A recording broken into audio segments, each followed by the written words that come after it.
han tomado 15 copas de aguardiente. Golden Apple Quartet laukoteak emango duen azken kontzertua Victoria Eugenia Antzokian izango da igandean. Ebrio y caliente, tengo en la Unión Minera. Akapela kantatzea izan da haien nortasun ezaugarri nagusia, musika eta umorea uztartuz. Ia 4 hamarkadaz ikusentzulekin partekatutako abestien ibilbidea egingo dute.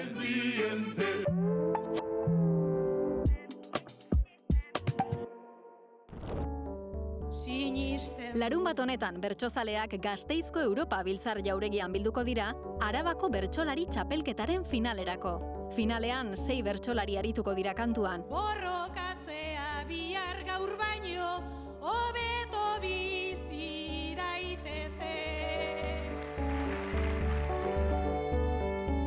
Saio osoa ETV bat honen zuzenean ikusi ahal izango da eta buruz burukoa ETV baten.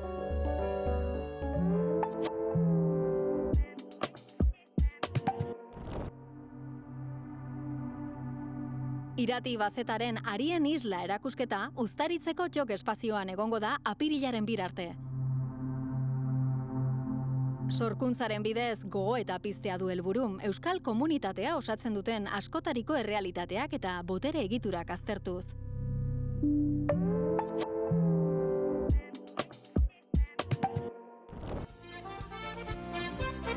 Asteburu honetan izango dira Loraldia Festivalaren azken ikuskizunak.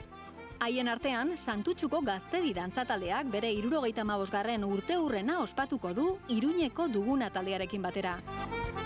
Dantzaz gain, Gaztedi euskal kulturaren eta tradizioaren erakusle garrantzitsua da.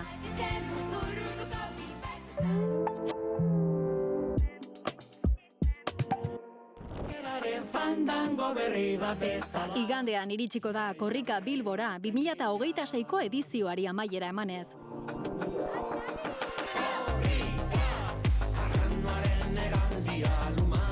10 egunez Euskal Herria zeharkatu ondoren, azken kilometroek milaka lagun bilduko dituzte hirian. Jaigiroan agurtuko dute, egun osoan zehar iraungo duen egitarauarekin. Basurdearen aztarna gara. Kulturplanik onenak EITB-ren eskutik.